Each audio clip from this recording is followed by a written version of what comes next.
Advanced courses తో పాటు first year నుండే campus recruitment training leading companies లో 13,000 plus placements with 13.5 lakhs highest package. నమస్తే, నేను విజయ్. కాశ్మీర్లో పెహల్గామ్లో జరిగినటువంటి ఉగ్రవాదుల అటాక్ తర్వాత నిజంగానే పాకిస్తాన్ మీద భారతదేశం దూసుకు వెళ్ళబోతుందా, యుద్ధం చేయడానికి సిద్ధమైపోయిందా? ప్రస్తుతం జరుగుతున్నటువంటి పరిస్థితులు అందుకు అనుగుణంగానే మారుతున్నాయి. దీని గురించి డీటెయిల్గా మాట్లాడదాం. మనతో పాటు ఉన్నారు రిటైర్డ్ ఆర్మీ ఆఫీసర్, అలాగే మేజర్ హర్షవర్ధన్ చావా. నమస్తే సార్. నమస్తే. హర్షవర్ధన్ చావా గారు, ప్రజెంట్ ఉన్న సిచ్యువేషన్ చూస్తే వార్ జరిగే అవకాశం ఎంతవరకు ఉండే ఛాన్సెస్ ఉంది? చూడండి, మనం ఇక్కడుండి ఎంతైనా స్పెక్యులేట్ చేయొచ్చు, కానీ at the end chief of army staff, chief of air staff, chief of naval staff, ఆ తర్వాత మనకి national security advisor, cabinet security committee, ఇంతమంది కలిసి కూర్చొని ఒక డెసిషన్కి వచ్చి ప్రైమ్ మినిస్టర్ ఒప్పుకుంటేనే వార్ జరుగుతుంది. ఇక్కడ మనం చూసుకోవాల్సిన విషయం ఏంటి అంటే, లాస్ట్ కొన్ని సంవత్సరాలుగా ఎప్పుడైతే రష్యా యుక్రెయిన్ వార్ జరిగిందో, లేకపోతే ఇజ్రాయెల్ పాలెస్తీన్ వార్ జరుగుతుందో, ఇది జరిగిన ప్రతిసారి ఇండియా మధ్యలో జోక్యం చేసుకొని ఈ మనం వార్ అనే దానికి వెళ్ళకూడదు, మనం ఏదన్నా ఉంటే మాట్లాడుకొని దాన్ని కరెక్ట్ చేసుకోవాలి అని చాలాసార్లు చెప్పిన సందర్భాలు ఉన్నాయి. అలాగ మిగతా వాళ్ళందరికీ చెప్పి ఇప్పుడు మనం వార్కి వెళ్ళగలమా అంటే, మనం ఇది కంటిన్యూస్గా 75 years నుంచి స్ట్రగుల్ అవుతూనే ఉన్నాం. మనం ఫస్ట్ టైమే వార్కి వెళ్ళలేదు. ఇంత మిమ్మల్ని ఎవరైనా ఇబ్బంది పెట్టిన తర్వాత ఎవరికైనా వార్కి వెళ్ళిపోయి ఫర్ వన్స్ అండ్ ఆల్ ఈ ప్రాబ్లమ్ని క్లియర్ చేయాలి అని చెప్పి ఖచ్చితంగా ఉంటుంది. ఒకవేళ వార్ అవుతుందా అవ్వదా అన్నది నేను మీరు ఇక్కడ కూర్చొని డిసైడ్ చేయలేము. కానీ సిచ్యువేషన్స్ ఎలా అనిపిస్తున్నాయి? పాకిస్తాన్ ఎలా ఉన్నా కానీ ఎయిర్ స్పేస్ క్లోజ్ చేసింది, మన ఇండియా కూడా సింధు జలాల ఒప్పందాన్ని రద్దు చేసేసింది. చూడండి, అలాగే త్రివిధ దళాలను కూడా అలర్ట్ చేసింది. ఇప్పటికే ఐఎన్ఎస్ కూడా మనకి అరేబియా సముద్రంలోకి ఎంటర్ అయింది. సో ఇవన్నీ సిచ్యువేషన్స్ చూస్తుంటే ఆ ఫైటర్ జెట్స్ కూడా రెడీ అవుతున్నాయి, ఆల్ టీమ్స్ని అలర్ట్ చేశాయి. అంటే ఈ సిచ్యువేషన్ ముందు, వార్ ముందు ఇలాంటి సిచ్యువేషన్స్ ఏమైనా ఉంటాయా? చూడండి, ఒక ఆర్మీ ఆఫీసర్ ఇవన్నీ చూసిన తర్వాత నాకేమనిపిస్తుంది అంటే, అట్లీస్ట్ మేబీ 1.5 month లోపల పెద్దది ఏదైనా ఖచ్చితంగా జరుగుతుంది. ఇప్పుడు ఎలాగైతే పుల్వామా జరిగినప్పుడు మనకి బాలాకోట్ ఎయిర్ స్ట్రైక్స్ జరిగినాయో, ఉరి జరిగినప్పుడు సర్జికల్ స్ట్రైక్స్ ఎలా జరిగినాయో, ఈసారి కూడా ఏదో ఒకటి ఖచ్చితంగా పెద్ద రేంజ్లో చేయడానికి చాలా ఛాన్సెస్ ఉన్నాయి. కానీ అది ఫుల్ ఫ్లెడ్జ్డ్ వార్ అవుతుందా? ముందు మనకి డిఫరెన్స్ తెలియాలి. వార్ అంటే ఏంటి, ఆపరేషన్ అంటే ఏంటి. వార్ అంటే ఎలాగుంటుంది అంటే, మనకి ఫర్ ఎగ్జాంపుల్ ఇప్పుడు కాశ్మీర్లో ఎల్సీ ఉంది.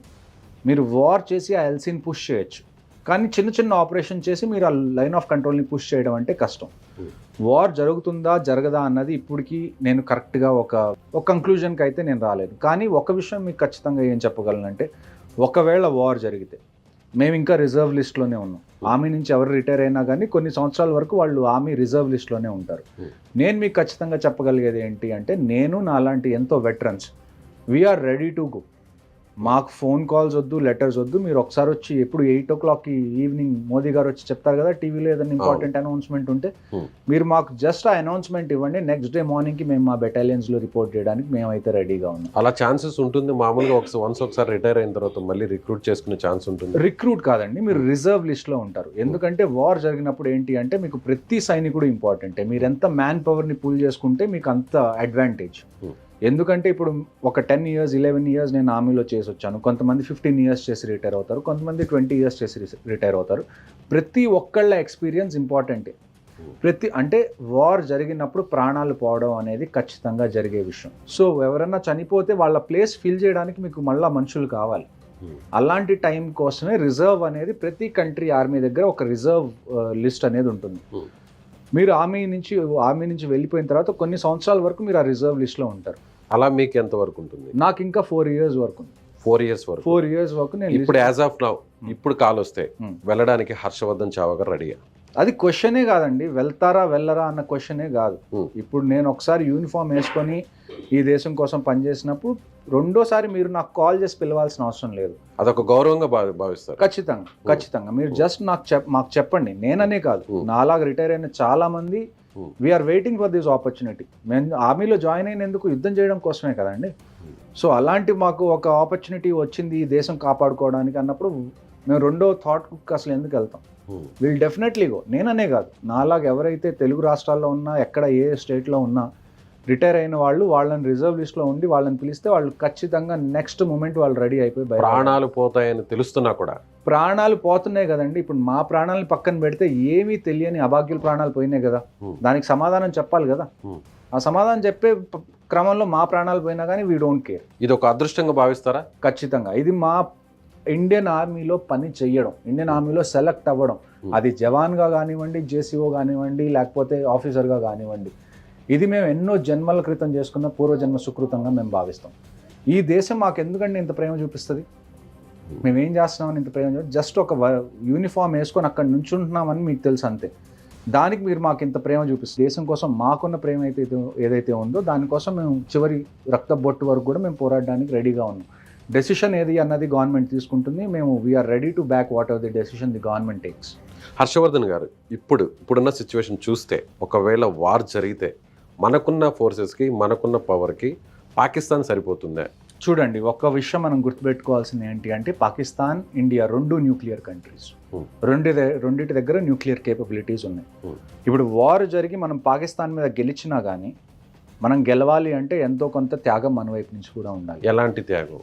ప్రాణం పరంగా కానివ్వండి, ప్రాపర్టీ పరంగా కానివ్వండి, ఎకనామీ పరంగా కానివ్వండి, చాలా విషయాలు దెబ్బతింటాయి. ఎకనామికల్గా లాస్ అయితే జరుగుతుంది, ఓకే, ప్రాణాలు అయితే పోతాయి. ఆ ప్రాణాలు ఆర్మీవే, సోల్జర్స్వే, లేదంటే సివిలియన్స్? చూడండి, అన్నిటికన్నా ఫస్ట్ ఏదన్నా వార్ జరగాలి అని అనిపించింది అనుకోండి, అన్నిటికన్నా ఫస్ట్ ఖాళీ అయ్యేది ఏంటి అంటే ఏవైతే బార్డర్ ఏరియాస్ ఉంటాయో అవన్నీ ఖాళీ అయిపోతాయి, ఎక్కడైతే వార్ జరిగే ఛాన్సెస్ ఉన్నాయో.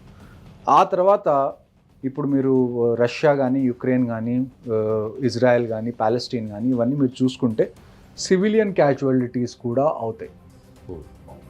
ఎందుకంటే ఒక జెట్ ప్లేన్ వచ్చి ఒక సిటీలో బాంబు వేసింది అనుకోండి, సిటీలో సివిలియన్సే కదా ఉండేది. అవును.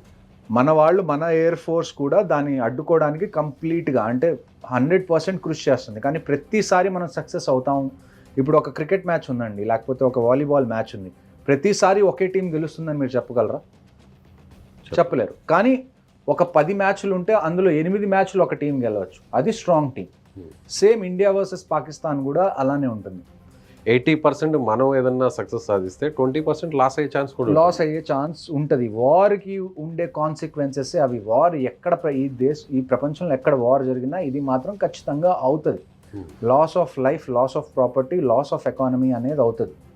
కానీ మనం ఈ టైంలో దేశం కోసం నించకపోతే ఇంకే టైంలో నించుంటాం. వార్ జరిగితే ఎలా స్టార్ట్ అవుతుందా అంటే ఇప్పుడు బార్డర్లో ఉండేటువంటి సోల్జర్స్ మధ్య ఫైరింగ్ జరుగుతుంది, ఆ తర్వాత ఏదైనా మిసైల్స్ లాంటివి ఏదైనా యూస్ చేస్తారు, ఎలా నడుస్తుంది అసలు మామూలుగా? అంటే ఎవరైనా ఒకటి ఓపెన్ చేస్తే దానికి కౌంటర్గా ఇంకొకటి ఓపెన్ చేస్తారు. అన్నిటికన్నా ఫస్ట్ మొబిలైజేషన్ స్టార్ట్ అవుతుందండి. మొబిలైజేషన్ అంటే ఏంటి అంటే ఇప్పుడు మీకు సికింద్రాబాద్ లో కూడా మనకి ఆర్మీ ఉంది కదా, ఆ తర్వాత మనకి చాలా సిటీస్లో ఆర్మీ కంటోన్మెంట్స్ ఉన్నాయి. ఇక్కడున్న వాళ్ళందరూ ఫ్రంట్ లైన్స్కి వెళ్ళిపోతారు. అది మీకు ఫస్ట్ ఇండికేషన్ వార్ జరిగే ఛాన్సెస్ ఉన్నాయని. ఫ్రంట్ లైన్ అంటే ఇప్పుడు ఇండియా బార్డర్స్ ఏవైతే ఉన్నాయో అక్కడికి వెళ్ళిపోతారు. ఎక్కడైతే కాన్ఫ్లిక్ట్ ఏరియాస్ ఉన్నాయో అక్కడికి, కాశ్మీర్కి కానివ్వండి, పంజాబ్లో కూడా మనకి బార్డర్ ఉంది, రాజస్థాన్లో కూడా ఉంది, గుజరాత్లో కూడా ఉంది. ఎక్కడైతే యుద్ధం జరిగే ఛాన్సెస్ ఉన్నాయో అక్కడికి అన్ని డిప్లాయ్ అవ్వడానికి ఇక్కడి నుంచి బయలుదేరడం స్టార్ట్ అవుతుంది.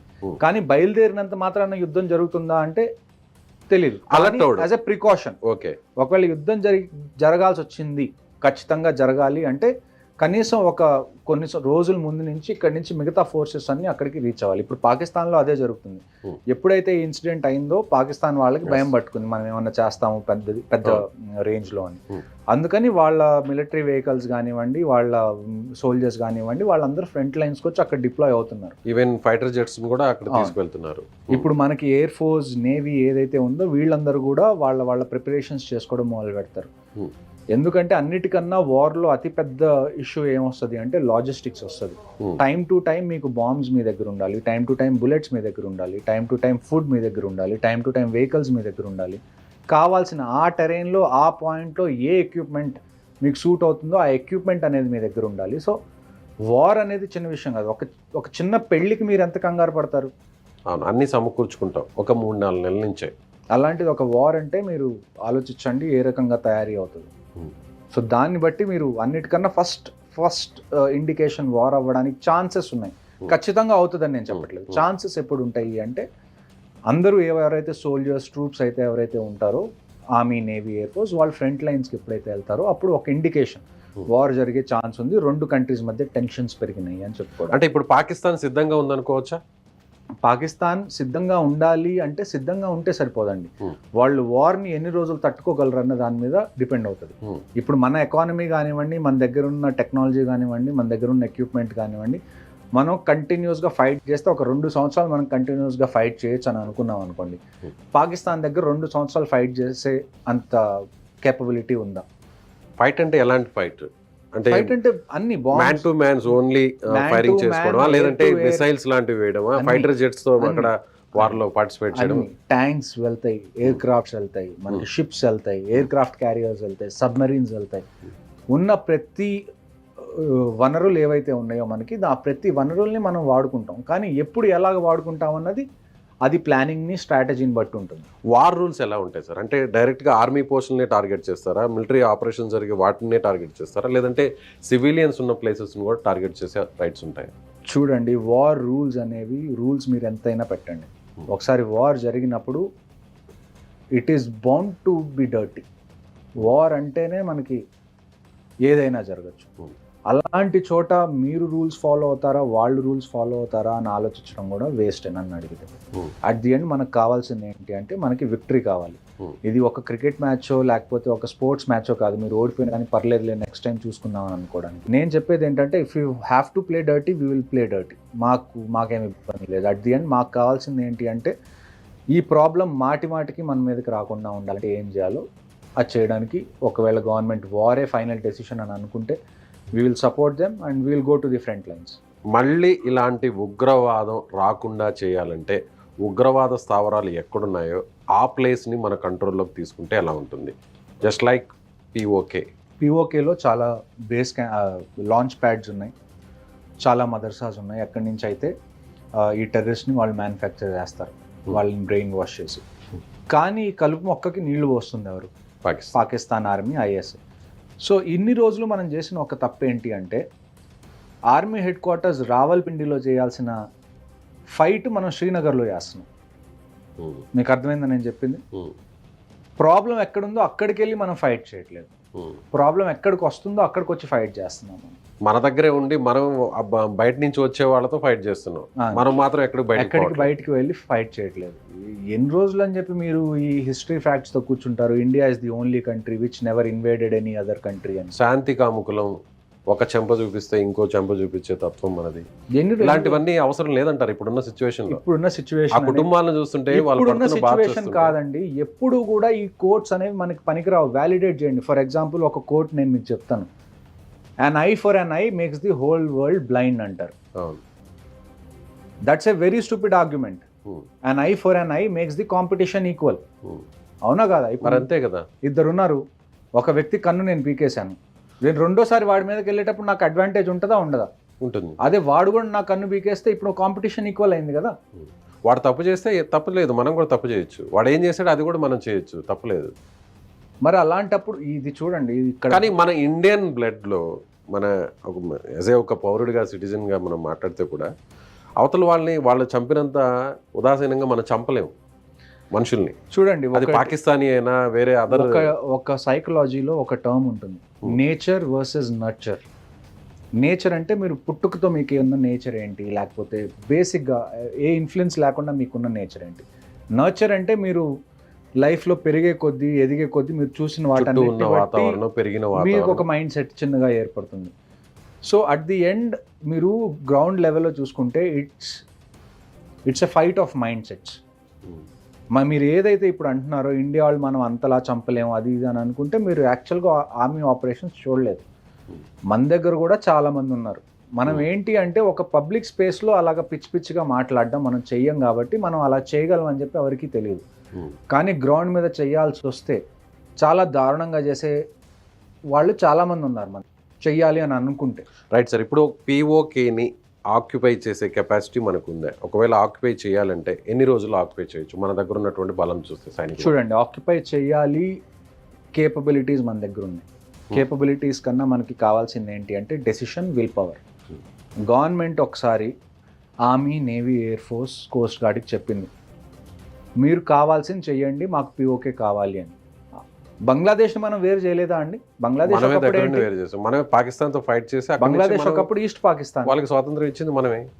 బంగ్లాదేశ్ పిఓకేతో పోల్చుకుంటే ఎంత పెద్దది, చాలా పెద్దది కంపారిటివ్గా. మనం ఒకసారి చేసినప్పుడు ఇంకోసారి చేయలేమా? మనం చేయగలం. కానీ మనకు దానికి కావాల్సింది ఏంటంటే అన్నిటికన్నా ఇంపార్టెంట్ కేపబిలిటీస్ కన్నా పొలిటికల్ విల్ అనేది చాలా ఇంపార్టెంట్. కానీ ఇప్పుడు ఉన్నటువంటి ప్రభుత్వం ఆ పరంగా డెసిషన్ తీసుకునేటువంటి ఛాన్సెస్ ఉన్నాయనుకోవచ్చు కదా. అది ఇక్కడుండి మనం మాట్లాడుకోవడం అంటే నేను ఎంత ఒకవేళ ఆ ఛాన్స్ వస్తే ఆ. నిజంగా పబ్లిక్ నుంచి మొత్తం 140 కోట్లలో ఉన్నటువంటి మన జనాభా అంతా కూడా మేజర్గా ఎస్ ఖచ్చితంగా పీఓకేని తీసుకోవాల్సిందే అనేటువంటి ఒక డిమాండ్ రేజ్ అయితే దాని పరంగా ఒకవేళ గవర్నమెంట్ డెసిషన్ తీసుకుంటే ఎన్ని రోజుల్లో పీఓకేని మన కంట్రోల్లోకి తీసుకునే ఛాన్సెస్ ఉంటాయి? చూడండి, టైం పట్టచ్చు, ఖచ్చితంగా టైం పడుతుంది. ఎందుకంటే ఇప్పుడు మనం రష్యా యుక్రెయిన్ ఒకసారి చూసుకున్నాం అనుకోండి, ఆల్మోస్ట్ 3 years పైన అవుతుంది వార్ స్టార్ట్ అయ్యి. And they have moved nowhere. అంటే పెద్ద అడ్వాన్స్ అయిన ఏం జరగట్లా. అంటే ఒక బార్డర్ ఉంటే కొద్దిగా అటు వెళ్తున్నారు, కొద్దిగా ఇటు వస్తున్నారు, అక్కడక్కడే టచ్ ఆడుతున్నారు తప్ప యుక్రెయిన్ మొత్తాన్ని వాళ్ళు ఇప్పటికీ క్యాప్చర్ చేసుకోగలిగారా? చేసుకోలేదు. సో కొన్నిసార్లు ఏమవుతుందంటే ఇలాంటి military operations can go for a very long time. 1 year పట్టచ్చు, 2 years పట్టచ్చు.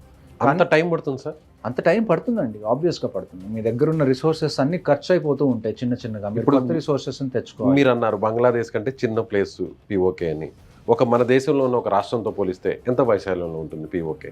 నార్త్ ఈస్ట్లో ఉన్న ఒక చిన్న స్టేట్తో మీరు పోల్చుకోవచ్చు, త్రిపురానో సిక్కిం అలాంటి చిన్న ప్లేస్. మరి అంత చిన్న ప్లేస్ని ఆక్యుపై చేసుకోవడానికి ఇంత టైం పడుతుంది ఇంత స్ట్రాంగ్గా ఉన్న ఇండియాకి? ఎందుకు అంటే రెండు వైపులా మిలిటరీ ఉంది కదండి. మనం ఓవర్గా వెళ్ళిపోవడం కాదు కదా. We also have to fight జరిగినప్పుడు, వార్ జరిగినప్పుడు మన ఎక్విప్మెంట్ పాడైపోతుంది.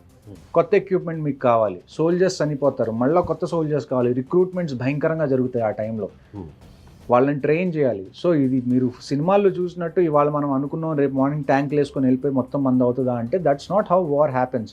అంతెందుకంటే మీరు ఒక చిన్న హైదరాబాద్లోనో పాత బస్తీలోనో ఎక్కడన్నా అల్లర్లు జరిగినాయి, పోలీసులకు ఎన్ని రోజులు పడుతుందండి కంట్రోల్ చేయడానికి? టైం పడుతుందా పట్టదా? పడుతుంది. కనీసం ఒక వారం రోజులు మీరు కర్ఫ్యూ విధిస్తే తప్ప అక్కడ సిచ్యువేషన్ కంట్రోల్లోకి రాదు. సో కర్ఫ్యూ విధిస్తే అది. కానీ ఇక్కడ మీరు కర్ఫ్యూ విధించడానికి కూడా లేదు. ఎందుకంటే ఇక్కడ పోలీస్ ఉంది, ఒక్క పోలీస్ డిపార్ట్మెంట్, వాళ్ళే అన్నిటికన్నా టాప్, వాళ్ళు ఏ చెప్తే అది చేయాలి. కానీ మీరు పీఓకే దగ్గరికి వెళ్ళినప్పుడు మీరు ఒక్క ఆర్మీనే కాదు కదా ఉంది, ఎదురుగా మీకు పాకిస్తాన్ ఆర్మీ కూడా ఉంది. So there will be conflict. So మీకు అంత తొందరగా అయిపోతుందా అంటే మూవీస్లో అయినట్టు అలా అవ్వదు. It will take time. నిజంగా అదే జరిగితే సామాన్య పౌరుల మీద కూడా భారం పడే అవకాశం ఉంది. ఇక్కడ కూర్చున్నటువంటి మన తెలుగు స్టేట్స్లో కూడా ప్రతి భారతదేశ పౌరుడి మీద ఆ ఇంపాక్ట్ ఉంటుంది. చూడండి, వార్ అనేది చాలా ఖర్చుతో కూడుకున్నటువంటి విషయం. ఇప్పుడు ఆల్రెడీ ఏదైతే ఎకానమీ ఉందో ఆ ఎకానమీ దెబ్బతింటుంది కొద్దో గొప్ప. దానికి తోడు మనకి ఖర్చు పెరుగుతుంది, మనకి ఎక్విప్మెంట్ కావాలి. కొన్నిసార్లు ఇలాంటి టైంలోనే ఏమవుతుందంటే కొన్ని కంట్రీస్ మన అడ్వాంటేజ్ తీసుకోవచ్చు మనల్ని, ఎందుకంటే మనకి ఎక్విప్మెంట్ తొందరగా కావాలి. అలాంటి టైంలో మనం ఆ కంట్రీస్ని ఎక్విప్మెంట్ అడిగినప్పుడు వాళ్ళు కొన్ని కండిషన్స్ పెట్టచ్చు, ఎందుకంటే వాళ్ళకి తెలుసు వీళ్ళకి ఇప్పుడు అర్జెంట్గా కావాలి అని చెప్పి. సో లాస్ట్ టైం కూడా నేను మీతో మాట్లాడినప్పుడు మేక్ ఇన్ ఇండియా అనేది ఎందుకు ఇంపార్టెంటో అందుకే చెప్పింది. ఒకళ్ళ మీద మనం డిపెండ్ అవుతున్నాము, ఎంత డిపెండ్ అయితే ఇలాంటి కఠినమైన టైం వచ్చినప్పుడు మనకి డిసడ్వాంటేజ్ దానివల్ల. ఇప్పుడు అమెరికా ఉక్రెయిన్ ప్రెసిడెంట్కి జరిగినటువంటి ఆ సంభాషణ ఒక ఉదాహరణగా చెప్పొచ్చా? ఖచ్చితంగా చెప్పచ్చు. ఇప్పుడు యుక్రెయిన్ ఏం చేసి చులకన చేసి మాట్లాడు అప్పటి వరకు అమెరికా సపోర్ట్ ఉంటుందని భావించిన ఉక్రెయిన్కి లాస్ట్లో అందరి ముందు మీడియా ముందు ఆ విధంగా చులకన చేసి మాట్లాడడం. సో ఆ తర్వాత ఇప్పుడు అమెరికా ఇండియాని అలాగ చులకన చేసి మాట్లాడే అంత ధైర్యం ఎవరికి లేదు. అలాంటి రోజు కూడా మనం తెచ్చుకోం. We respect our selves and we make sure the world respects us. Okay, కానీ మనకి టైంకి అన్నీ దొరుకుతాయా? ఒకవేళ టైంకి దొరికినా బిహైండ్ ద కర్టెన్స్ ఏ రూల్స్ మీద ఒప్పుకోవాల్సి వచ్చింది. సో ఇలాంటివి చాలా ఉంటాయి. సో ప్రతి చిన్న విషయాన్ని స్ట్రాటజీతో ఆలోచించి ఒక కంక్లూజన్కి వచ్చి అప్పుడు ఒక డెసిషన్ తీసుకో. ఒకవేళ అలాంటి సిచ్యువేషన్ వార్ జరిగితే మన వైపు ఏ దేశాలు నిలబడే అవకాశం ఉంది? పాకిస్తాన్ వైపు ఏ కంట్రీస్ ఉండే ఛాన్స్ ఉంది? ఏ కంట్రీస్ నిలబడినా నిలబడకపోయినా మనకి పెద్ద ఇష్యూ లేదండి ప్రస్తుతానికి. ఎవరి సపోర్ట్ కూడా అవసరం లేదు. ఎందుకు అంటే ఇది ఎందుకు స్టార్ట్ అయింది ఈ వార్ ఏదో ఇంతకు ముందులాగా మిలిటరీ మీద అటాక్ జరగడం వల్ల ఇలాగా స్టార్ట్ అయింది కాదు. మీరు సివిలియన్స్ని అటాక్ చేశారు. ఈ టైంలో పాకిస్తాన్కి సివిలియన్స్ ఇంత టెర్రరిజం చేసి సివిలియన్స్ని చంపిన తర్వాత ఏదైనా కంట్రీ వాళ్ళకి సపోర్ట్ చేస్తే we will make sure that country is also our enemy. So నాకు తెలిసి ఇంతకుముందు యుఎస్ ఒకప్పుడు పాకిస్తాన్కి బాగా సపోర్ట్ చేసేది, కానీ ఇప్పుడు ఆ సిచ్యువేషన్ లేదు. సో యుఎస్ పాకిస్తాన్కి సపోర్ట్ చేయట్లేదు, రష్యా ఎలానో మనకు సపోర్ట్ చేస్తుంది. మనకున్న ఒక్క ఇంపార్టెంట్ కన్సిడరేషన్ చైనా. కానీ ఇప్పుడు చైనా ఏమవుతుంది అంటే యుఎస్కి చైనాకి మధ్యలో ట్రేడ్ వార్ ట్రేడ్ జరుగుతుంది. వార్ నడుస్తుంది. సో వాళ్ళు దాంట్లో బాగా చిక్కుకున్నారు. ఇంకొకటి ఏంటి అంటే మీరు షీ జిన్పిన్ని చూసారనుకోండి, చైనా ఎవరైతే హెడ్ ఉన్నారో ఆయన ఒక రకంగా చూసుకుంటే డిక్టేటర్షిప్ కదండి చైనాలో. అవును. ఆయన చైనాకి దేవుడు ఒక రకంగా, రాజు దేవుడు అనొచ్చు, దేవుడు. రాజు కన్నా కూడా ఆయనే ప్రధానమంత్రి, ఆయనే మొత్తం. అలాంటి అధ్యక్షుడు. ఆయన ఇప్పుడు మలేషియా వియత్నాం తిరగాల్సి వస్తుంది ఆయనంతటా ఆయన సపోర్ట్ కోసం. అమెరికా మాతో ఇలా చేస్తుంది, మీరు ఇప్పుడు అమెరికాను వదిలేసి మాతో కలవండి అని. ఈవెన్ ఇన్ఫాక్ట్ వాళ్ళు పిఎం మోదీని కూడా మాట్లాడడానికి పిలిచారు ఈ మధ్య కాలంలో. మీరు చైనా రండి, షీ జిన్పిన్ మీరు మాట్లాడుకోండి అని. సో చైనా కూడా ఇప్పుడు మనల్ని ఏమన్నా అనడానికి ఛాన్స్ లేదు. ఎందుకంటే మనకి పడిన దెబ్బ ఆర్మీ మీద పడిన దెబ్బ కాదు, సివిలియన్స్ మీద పడిన దెబ్బ. దాని అర్థం ఏంటంటే they have cross the line. ఇప్పుడు కూడా ఎవరన్నా పాకిస్తాన్కి సపోర్ట్ చేశారా ఇంత జరిగిన తర్వాత కూడా? we will make sure, the Indian government and the Indian army will make sure that the other countries also in our enemies list. ఈ సందర్భంగా ఇంకొక విషయాన్ని కూడా మీ దృష్టికి తీసుకురావాలి సార్. పాక్ ఉప ప్రధాని రీసెంట్గా ఆయన స్టేట్మెంట్ చూస్తే అక్కడ జరిగింది, అటాక్ చేసింది స్వాతంత్ర సమరయోధులు, కాశ్మీరీ స్వాతంత్ర సమరయోధులు అన్నారు. అంటే అంత చులకన వాళ్ళకి. అలాగే ఢిల్లీలో ఉన్నటువంటి ఎంబసీలో కేక్ తీసుకెళ్తున్నారు. అది ఏ ఇష్యూ అయినా కావచ్చు, బర్త్డే కావచ్చు. ఇలాంటి ఒక ఇష్యూ జరిగినప్పుడు మీ అందరికి ఇవన్నీ కళ్ళకు కనపడతాయి. ఇంత చులకన మరి అంతమంది ప్రాణాలు కోల్పోతే. ఎందుకంటే మీరు ఒక 4 వారాలు అయిపోయిన తర్వాత మళ్ళీ మీకు ఇండియా పాకిస్తాన్ క్రికెట్ మ్యాచ్ కావాలి కదండి, మర్చిపోతాం. ప్రజలది కంటిన్యూస్గా సపోర్ట్ ఉంటేనే ఏ గవర్నమెంట్ అయినా ఏదైనా చేయగలదు. మీరు ఇప్పుడు ఇవాళ ఒక 4 రోజులు క్యాండిల్ మార్చ్ చేసేసి 4 నెలల తర్వాత మళ్ళీ మాకు ఇండియా వర్సెస్ పాకిస్తాన్ క్రికెట్ మ్యాచ్లు కావాలి, హైదరాబాద్కి పాకిస్తాన్ క్రికెట్ టీం వస్తే మేము ఎయిర్పోర్ట్ దగ్గరికి వెళ్ళి వాళ్ళ వెనకాల సంకల్ నాపుతామంటే కుదరదు. కానీ నిజంగా నాకు కూడా ఆ పెయిన్ ఉంది సార్. అంటే నేను ఫ్యామిలీతో వెళ్ళాను ఇదే బైసరన్ ప్రాంతానికి, ఎక్కడైతే టూరిస్టులను చంపారో ఆ ప్లేస్లో నా ఫ్యామిలీతో, నా పాపతో ఉన్నాను, పిల్లలతో చాలా ఓపెన్గా ఫ్రీగా. మా పిల్లలు అయితే 2-3 కిలోమీటర్లు తిరుగుతూ 1 గంట వాళ్ళే స్పెండ్ చేసి పిల్లలందరూ. అలాంటి సిచ్యువేషన్ నాకు ఎదురైతే నాకు ఇప్పటికి కూడా నిద్ర పట్టట్లేదు. మీరు ఒక్కసారి చూస్తేనే మీకు ఇలాగ అనిపించింది. I was there for 3.5 years everyday doing the same thing. మీరు ఒక వైపు నుంచి మీకున్న ప్రతి ఎఫర్ట్ మీరు పెట్టడానికి రెడీగా ఉంటారు. అండ్ అట్ ది ఎండ్ ఇలాంటి వాళ్ళు ఎవరో ఒకళ్ళు వచ్చి వాళ్ళని ఫ్రీడమ్ ఫైటర్స్ అంటారు. So it's demotivating for us also. కానీ మోటివేషన్తో జరగదండి పని. మీకు ఒక ఇంపార్టెంట్ విషయం చెప్తాను. 1971లో ఎప్పుడైతే పాకిస్తాన్ వార్ జరిగిందో, ఇండియా పాకిస్తాన్ బంగ్లాదేశ్ని మనం విడదీసామో, ఫీల్డ్ మార్షల్ శామ్ మానిక్షా గారికి వార్ చేయమని చెప్పి ఆల్మోస్ట్ ఒక 1 year ముందు చెప్పారు ఇందిరాగాంధీ గారు. ఫీల్డ్ మార్షల్ శామ్ మానిక్షా గారు ఏమన్నారంటే ఇందిరాగాంధీ మొహం మీద, మీరు ఓడిపోవాలి అని అనుకుంటే నేను రేపు వార్ మొదలు పెడతాను, అలా కాదు మీరు ఖచ్చితంగా గెలవాలి అని అనుకుంటే నాకు ఇంత టైం ఇవ్వండి. ఎప్పుడైతే మాన్సూన్ స్టార్ట్ అవుతాయో, ఎప్పుడైతే నదులు పెద్దగా అయిపోతాయో, అక్కడ ఎప్పుడైతే మనకి కండిషన్స్ ఫేవర్గా ఉంటాయో, ఈ ఫ్యాక్టర్స్ అన్నిటినీ చూసుకొని వార్ చేస్తారు. ఇవాళ అనుకోగానే రేపు మార్నింగ్ అన్ని ట్యాంక్స్ వేసుకొని వెళ్ళిపోతే మీరు చచ్చిపోతారు. There is no point. అంటే మీరు you always fight to win, you don't fight to lose. Just ప్రజల ఎమోషన్స్ మీద ఒక డెసిషన్ అయితే తీసుకోదు ఏ బుద్ధున్న గవర్నమెంట్ అయినా. గవర్నమెంట్ ఎప్పుడు ఎలా డెసిషన్ తీసుకుంటుందంటే చీఫ్స్ అందరినీ పిలుస్తారు, ఆర్మీ, నేవీ, ఎయిర్ ఫోర్స్ వాళ్ళని, నేషనల్ సెక్యూరిటీ అడ్వైజర్ని పిలుస్తారు, డిఫెన్స్ మినిస్టర్ ఉంటారు, ఎక్స్టర్నల్ అఫైర్స్ మినిస్టర్ ఉంటారు. ఎందుకంటే వార్ జరిగిన తర్వాత మనకి వేరే ఏ కంట్రీ దగ్గర నుంచి కూడా ప్రెషర్ రాకూడదు. దాన్ని హ్యాండిల్ చేయాలి అంటే జయశంకర్ గారు వేరే కంట్రీస్ ఫారెన్ మినిస్టర్స్ మాట్లాడుతున్నారు. సో ఇన్ని జరిగిన తర్వాత ఒక డెసిషన్కి వస్తారు. వార్ జరిగినా జరగకపోయినా ఒక విషయం నేను ఖచ్చితంగా చెప్పేది ఏంటంటే వచ్చే 1.5 monthలో పాకిస్తాన్కి ఆన్సర్ అయితే దొరుకుతుంది. ఖచ్చితంగా అది ఏ రూపైనా సరే. కానీ వారే ఇంకా మనకి పర్మనెంట్ సొల్యూషన్ అని అనుకుంటే నేను మీకు ఇందాక చెప్పాను, we are ready to go to the front lines, we are ready to contribute. ఇంకొక డెసిషన్ కూడా తీసుకుంది సార్ గవర్నమెంట్, సింధు జలాల్ని నిలిపివేయడం. సో సింధు వాటర్ని మనం స్టాప్ చేస్తే, ఇండస్ రివర్ని మనం స్టాప్ చేస్తే, ఇప్పుడు చూడండి మొత్తం పాకిస్తాన్కి 6 rivers ఉన్నాయి. 6 riversలో 3 rivers కంప్లీట్గా ఇండియా కంట్రోల్లో ఉన్నాయి. 3 riversలో 20% ఇండియా దగ్గర ఉన్న 80% మనం పాకిస్తాన్లోకి పంపించాల్సింది ఇండస్ వాటర్ ట్రీటీ ప్రకారం. కానీ ఇప్పుడు ఏంటి అంటే మనం వాటర్ వాళ్ళకి పంపించాల్సిన అవసరం లేదు. కానీ గ్రౌండ్ మీద ఇది ఇంప్లిమెంట్ అవుతుందా అంటే ఇట్ విల్ టేక్ టైం. ఎందుకంటే ఇప్పుడు మనకి గట్టిగా 2 ప్రాజెక్ట్స్ ఉన్నాయి. ఒకటి జేలం ట్రిబ్యూటరీ కిషన్ గంగా అని ఒకటి ఉంటుంది, ఒకటి చెనాబ్ మీద ఒక project, Kishan Ganga hydro electric project ఉంది, ఇంకొకటి బగ్లియాపూర్ హైడ్రో ఎలక్ట్రిక్ ప్రాజెక్ట్ ఉంది. ఈ హైడ్రో ఎలక్ట్రిక్ ప్రాజెక్ట్స్లో ఏమవుతుంది అంటే మనకి స్టోరింగ్ కెపాసిటీ అనేది పెద్ద ఎక్కువ ఉండదు, ఎందుకంటే వాటర్ మీకు కంటిన్యూస్గా రన్ అవుతేనే టర్బైన్స్ తిరిగితే మీకు అలానే ఎలక్ట్రిసిటీ అనేది ప్రొడ్యూస్ అవుతుంది. సో ఇమీడియట్గా మనం ఆ జలాలను ఆపగలమా అంటే మన దగ్గర గ్రౌండ్ మీద ఇన్ఫ్రాస్ట్రక్చర్ ఇంకా లేదు. కానీ ఇప్పుడున్న కన్స్ట్రక్షన్ టెక్నిక్స్ కానివ్వండి, టెక్నాలజీ పెరగడం వల్ల ఇంతకు ముందుతో పోల్చుకుంటే మనం చాలా తొందరగా ఇవన్నీ కన్స్ట్రక్షన్ చేయగలం. So maybe 4 to 5 years or 6 years down the lane మనం ఏదైతే ఇవాళ ఒక డెసిషన్ తీసుకున్నామో ఆ డెసిషన్ని ఫుల్ ఫ్లెజ్డ్గా ఇంప్లిమెంట్ చేయడానికి విల్ టేక్ సమ్ టైం. ఇది తాత్కాలికమైన నిర్ణయం అనుకోవచ్చా, లేదంటే పర్మనెంట్ డెసిషన్ అనుకోవచ్చా? తాత్కాలికమైన నిర్ణయం ఉండకూడదని నేను అనుకుంటున్నానండి. ఎందుకంటే మీకు 1965 వార్లో జరిగిన ఒక ఇన్సిడెంట్ చెప్తాను. 1965 వార్లో పేటెంట్ ట్యాంక్స్ అని చెప్పి అమెరికా యూఎస్కి పేటెంట్ ట్యాంక్స్ ఇచ్చింది. ఆ టైంలో ఆ ట్యాంక్స్ చాలా సుపీరియర్ అనుకునేవాళ్ళు, అంటే ప్రపంచంలోనే అన్నిటికన్నా బెస్ట్ ట్యాంక్స్ అనుకునేవాళ్ళు. అలాంటి ట్యాంక్స్ని మనం 100 ట్యాంక్స్ని దాన్ని ఏమంటారు చల్లా చెదురు చేశాం. అసలుత్తర్ అనే ప్లేస్, పంజాబ్లో అసలుత్తర్ అనే ప్లేస్ ఉంది. ఆ ప్లేస్ని grave yard of pattern tanks అంటారు.